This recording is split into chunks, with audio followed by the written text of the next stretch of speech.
Bonjour à tous. Je vais vous présenter différentes activités que votre enfant va pouvoir utiliser en autonomie. C'est des activités qui vont pouvoir développer la concentration, la motricité fine, c'est-à-dire tout ce qui est en rapport avec le geste de l'écriture, l'autonomie, puisqu'il faut que ce soit des activités auxquelles votre enfant a accès sans votre aide. C'est-à-dire que toutes ces activités peuvent se réaliser seules. Mais l'enfant ne peut pas débuter une activité si vous ne lui avez pas montré comment s'en servir. Pour lui montrer, c'est très simple. Vous devez parler le moins possible. L'enfant va seulement vous observer. Je vous présente le premier plateau, c'est le plateau de découpage. Donc vous aurez dû au préalable préparer des petites bandes comme ça, avec des motifs. Si vous voulez, vous pouvez changer les motifs, inventer autre chose. Et donc l'enfant doit découper sur les bandes noires. Vous rappelez bien comment on prend une paire de ciseaux.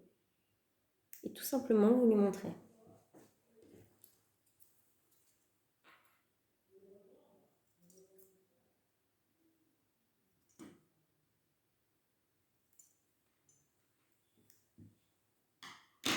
Si l'enfant a envie de continuer, il continue. Sinon, il sait qu'il a accès à cette activité et il le fait à son rythme. Prochaine activité. Donc moi, je garde le même plateau, mais vous, évidemment, il faudrait que ça soit sur différents supports. La prochaine activité, c'est le collage. À chaque fois, on dispose dans l'ordre dont on va se servir des choses. Donc ces petits bouts de papier peuvent être très bien remplis par les bouts de papier qui auront été coupés à l'atelier découpage.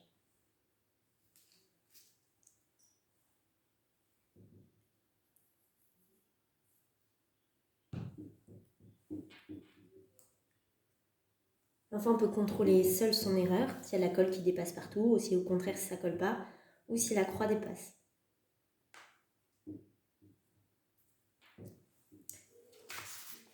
Donc prochaine activité.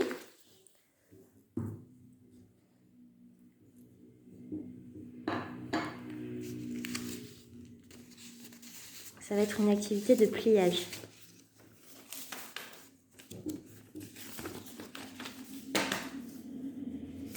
Il y a donc des morceaux de papier avec des lignes noires, vous pouvez les faire rouges, et l'enfant doit s'entraîner à plier sur cette ligne noire.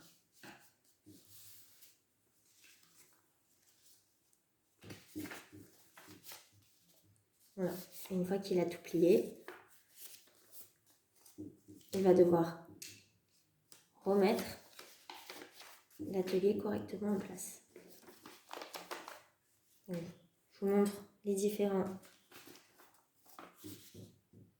pliages.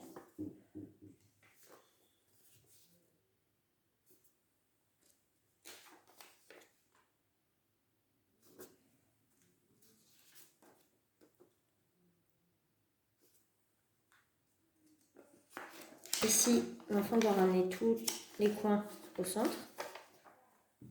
Et ça, c'est pour s'entraîner à faire les pliages sans modèle.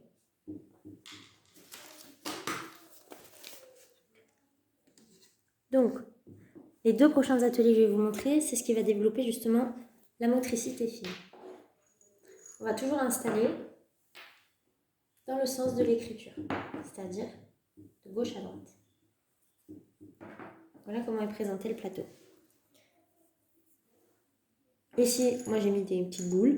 Là, j'ai une pince à pain. Vous pouvez remplacer par une pince à glaçons, une pince à pâte, mais quelque chose quand même d'assez épais si vous sentez que votre enfant est encore fragile dans l'écriture.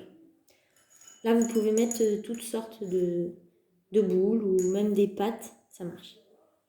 Des pâtes papillons, par exemple. Donc pareil, vous allez montrer sans parler. C'est votre enfant qui va observer. Vous montrez bien le geste de la pince. On attrape comme ça le stylo.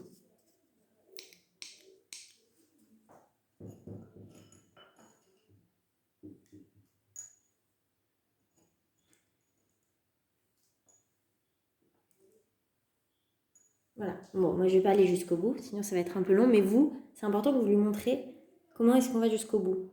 Et c'est aussi ça qui va développer la concentration, l'attention, l'effort, aller au bout d'une tâche.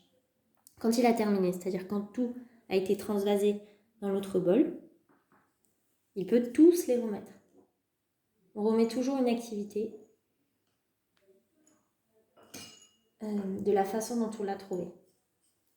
Voilà, donc ne chargez pas trop ici, mais faites en sorte qu'il n'y ait pas trop de boules. Moi, j'en ai peut-être mis un peu trop d'ailleurs. Voilà. Une fois que ça, c'est bien acquis, il y a des enfants qui vont très bien y arriver, et d'ailleurs qui ne voudront pas la faire parce qu'ils n'en ont pas besoin.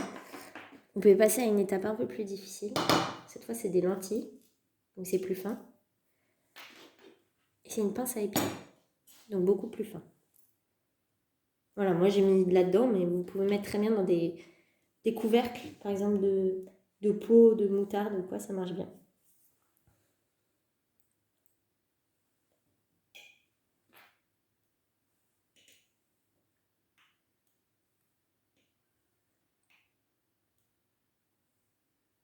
Voilà, donc c'est pareil, moi je ne vais pas aller jusqu'au bout, mais vous pouvez très bien aller jusqu'au bout avec votre enfant.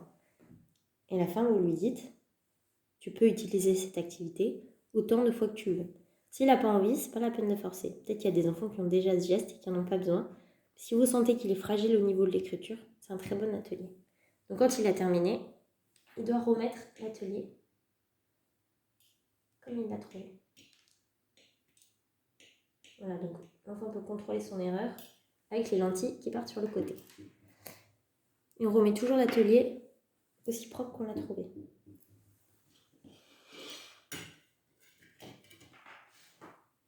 Voilà, pour les ateliers. Puis je vous ai mis une petite feuille pour vous proposer d'autres ateliers.